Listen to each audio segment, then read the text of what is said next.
Ang balita ngayon, viral ngayon sa mundo ng social media. Ang di umano'y balitang pagkatapos ng ilang araw na pagkakulong sa Kongreso, SMNI News Anchor na si Ka Eric Celis at Dr. Loren Badoy nakalaya na. Pero bago ang lahat, kung bago ka pa lamang sa aming channel, please huwag kalimutang mag-subscribe at i-click ang notification bell para mas maging updated ka palalo sa lahat pa ng bagong video na i-upload namin. At eto na nga mga kababayan, pagkatapos ng hearing ng House Legislative Franchise Committee sa prangkisa ng SMNI, pinag-isipan ng committee kung ibibigay nila ang hiling ng kampo ni Ka Eric na sila ay palayain na. Ngunit ayon kay Committee Chairman Congressman Tambunting ay ibibigay nilang palayain ito kung babawiin nila Ka Eric ang isinampang kaso sa Supreme Court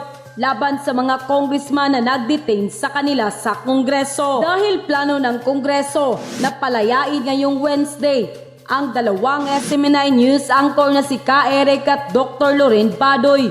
Subalit na pag-alaman di umano ng committee na nauna na nag-file ng kaso sa Supreme Court laban sa kongresista ang kampo ni Ka Eric. Dahilan kaya binawi ang kanilang naunang desisyon at pag-uusapan na lamang ito. Ngunit tila sumang-ayon ang kapalaran sa dalawang SMNI News Anchor dahil sa samut-saring suporta na natanggap nito. Dahil nilagdaan ng ilang graduates at matataas na opisyalis ng PMA ang isang manifesto na nagpapahayag ng malakas na suporta kina Ka Eric at Dr. Loren Badoy. Kinundi na nila ang pag-detain ng Kamara sa dalawang news anchor ng SMNI at naglalayon din ito na mapanagot ng nasa likod ng pagpapakulong sa dalawang anchor at mahimok na maibalik ang integridad ng Kamara. Yun pa sa kanila, pinapaalam namin ang ating kalooban ay hindi maaring baluktot. Ang ating mga tinig ay hindi mapipigilan at ang ating laban para sa hustisya ay hindi mapipigilan. Dapat dinggin ang kapulungan ng mga House of Representatives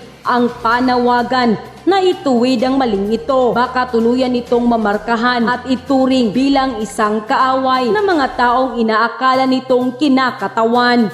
Bukod sa Sotolo, pati PMA ay pumanig na rin kay Ka Eric at Dr. Loren Badoy. Maaring isa nga ito sa mga dahilan kaya Ka Eric at Dr. Loren Badoy biglaang nakalaya sa pagkakulong sa Kongreso. Nang lumabas nga ang balitang ito, marami tuloy sa ating mga kababayan ang hindi napigilan ng kanilang sarili na maglabas ng kanilang hinaing at komento sa mundo ng social media. At ayon pa sa kanila, wow, bigla naman akong nabuhayan ng pag-asa. Mabuhay kayo Ka Eric at Doc Badoy. Laban lang po sa katotohanan upang mawala na ang korap na politiko. I salute you Ka Eric and Dr. Loren Badoy. Mabuhay po kayo. Hanggat may kagaya niyong lumalaban sa katiwalian ng bansa, kasama po akong susuporta sa inyo. Mabuhay ang laban kasama ang bayan. Saludo kami sa inyo Ka Eric at Madam Lorraine dahil sa inyong katapangan at pagmamahal sa ating bayan.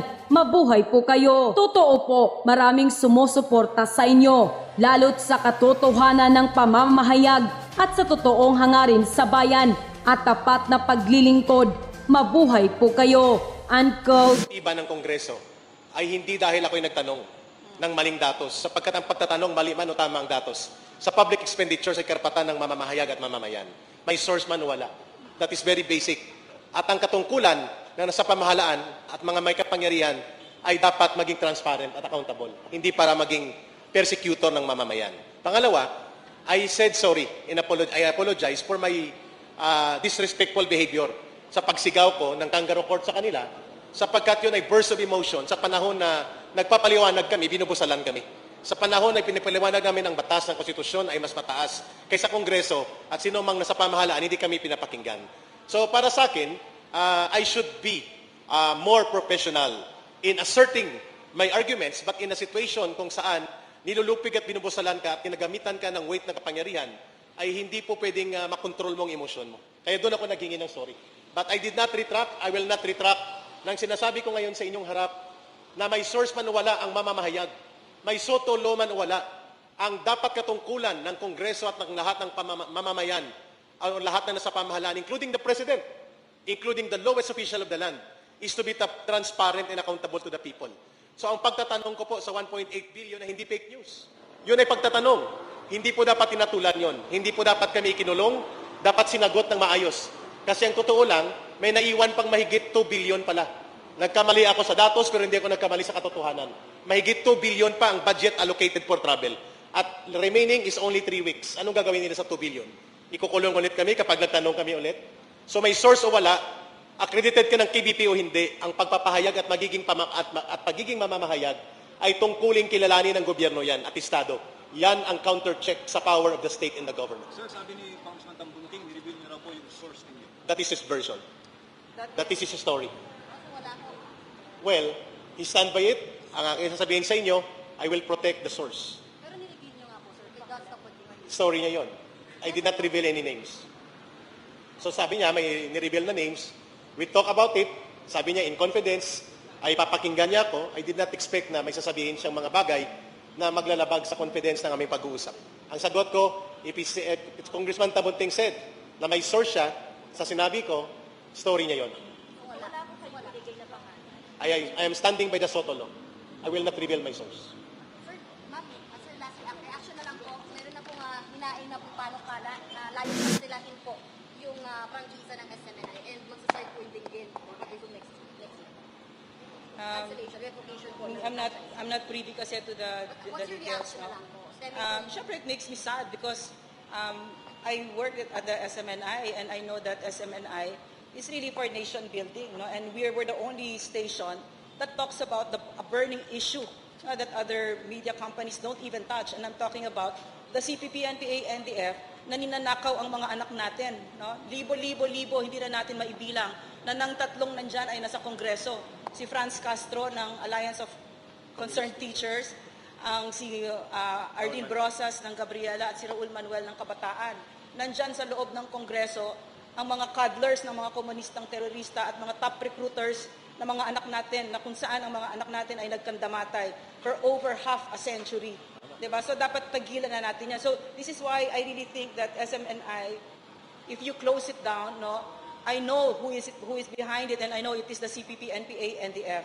And sadly, they have used Congress as their ally and as their cover to do this. No? Yeah. Oh, grabe.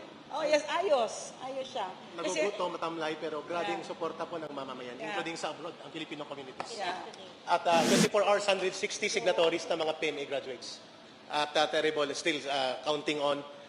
Sana po, ang Christmas wish namin ay hindi na po mananatili ang paggamit ng totoong kalaban ng gobyerno sa Kongreso. At sana po ay magkaroon po ng paglilinaw sa kaisipan at damdamin ng pamunuan ng Kongreso that the CPP, NPA, NDF is not only operating in the armed area, sa red area. Nandito sila sa loob ng Kongreso and the threat against the sovereignty of the state is being threatened. Imagine every year they can access around 100 million of funds sa ating pondo at ginagamit ito para sa pagre-recruit ng kabataan at pagpondo sa NPA. I should know. Pag tinanong ako, red tagging ba ito? How can that be red tagging? Direct personal knowledge ko yan for 21 years sa CPP, NPA, NDF. Mapapansin nyo, lumalabas sila Franz Castro, Raul Manuel at si Arlene Brosas kapag nandyan ako sa harap nila, si Ma'am Lorraine at mga kadre kagaya ko. Sana po silang inimbestigahan ngayon upang matigil na po ang kaguluhan sa ating bansa. At magkaisa na po ang mga political leaders natin at maglaban sila sa eleksyon, hindi gamitin ang ating gobyerno para sa mga sabwatan sa totoong kalaban ng gobyerno. Kaya kami nanindigan na hindi kami titigil sa SMNI. At sa media, gano'n din dapat. Ang dating kadre last day, nag-rally. Nagbanta sila pag hindi daw kayo release yung kanilang rally, lalaki at posibleng na maabot sa Malacanang. Your thoughts on that? Actually, na-touch kami talaga kasi tuloy-tuloy na lumawak ang mga former cadre. Libu-libo kami nag-surrender. We hope that the government will see it na are we still standing on just ground? Or do you have a ground to stand on? We hope nakikinig si Pangulong Bongbong Marcos Jr. dito.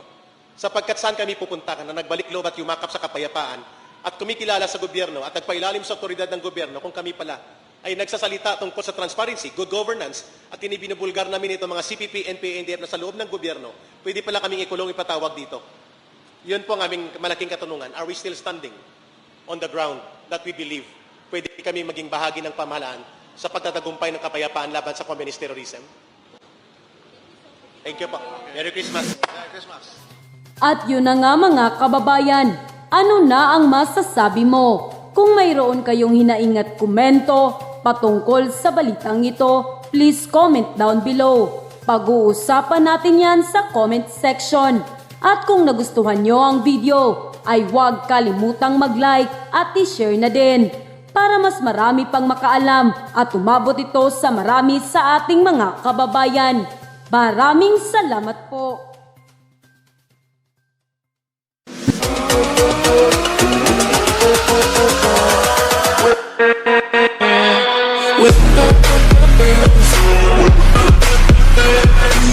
With